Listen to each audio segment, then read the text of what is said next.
Hello, this is RICKY, the Android guy.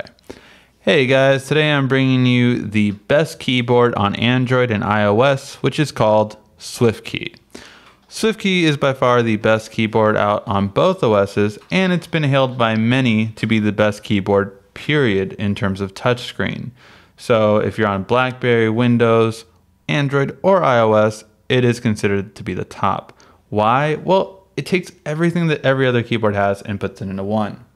So first thing we have is when you open Swiftkey, it'll look something like this. Of course, there's been changes depending on versions and as well as how it's progressed, but this is the idea. First, we have themes. Themes, of course, have you personalize your keyboards to make it your own. And you can always get more from the Swiftkey store. You can buy themes individually, or you can buy them in packs. Now, one thing I like to look for in a keyboard is to be more productive than seductive. So what do I mean by that? Well, this one looks beautiful. However, it doesn't have the back functionality of the @ symbol where the A is, or the hashtag key like these keyboards do. So I would always prefer productive over, again, the more simple and clean look. I like more productive. But it's up to you, of course. Now, you also have Swiftkey Cloud, which is why Swiftkey is so great. When you go to personalization, you can actually see that your devices have all been backed up to one area, and now under personalization, we can add them. So Swiftkey learns from everything you use, whether it be text message, whether it be Facebook, or Gmail. It will learn from everything you have, which is of course really nice. It just makes it very easy for it to learn all of your mannerisms in every which way you type.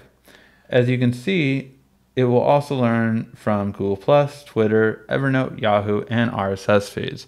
So it really personalizes to get how you type and what you're going to say.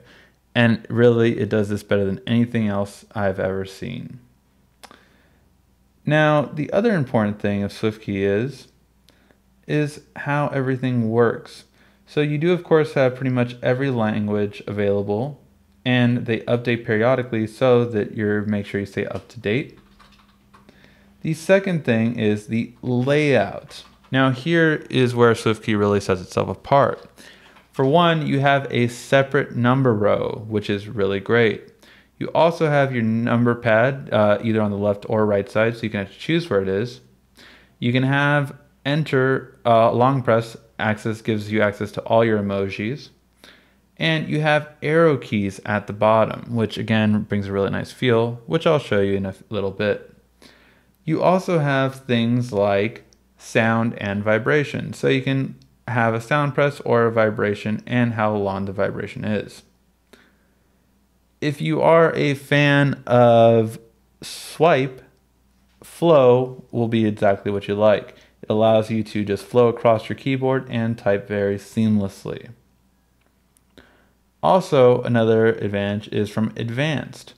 Advanced, I strongly recommend doing one thing, and that is your long press duration is normally set to 450. Move it down to around the 200 mark. This will make your long press much quicker so you can type much faster. Also, another good thing I recommend is emoji prediction. Now, why is Swiftkey so good? Well, take a look at my stats. Swiftkey has made my keyboard typing much better. It has predicted 957 words for me. It has corrected over 25,000 typos. Keystrokes it saved me from not needing to type the word was 88,000, and it has auto-completed 37,000 words for me. So it really is amazing how good Swiftkey really is. Then, last thing to do is, of course, to see it. So when we see Swiftkey, we can see this is the keyboard in all its glory. So as you can see, I have my numbers row right at the top, very nice and easily. I had my arrows to go between like paragraphs, long emails that I'm typing, anything of that sort. And all of the back buttons right here, I can quickly press, and it's really quick. You don't need to kind of delay it at all. So that's one thing that's really nice about it. The other thing that's really nice about this is if you hold down this button right here, you can actually do a couple of other things. First thing being resizing it. So you can actually resize it and make it taller or shorter, depending on how you like your keyboards. The other thing you can do is unlock it, move it around, and feel free to move it as ever you like. And if you swipe it all the way down, then it will be back to its locked position.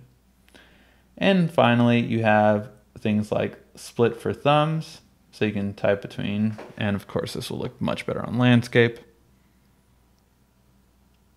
And if we switch for thumbs, you can see it's much better this way. And you can even do compact, make it off to one side and move it. So these are the different ways you can set up your keyboard. As you can see, it's very personal and it can do a lot for you. All right, well that was the video on Swiftkey, the best keyboard on Android and iOS. If you have any questions about this keyboard, feel free to ask in the comment section down below. Thank you for watching. This has been RICKY, the Android Guy.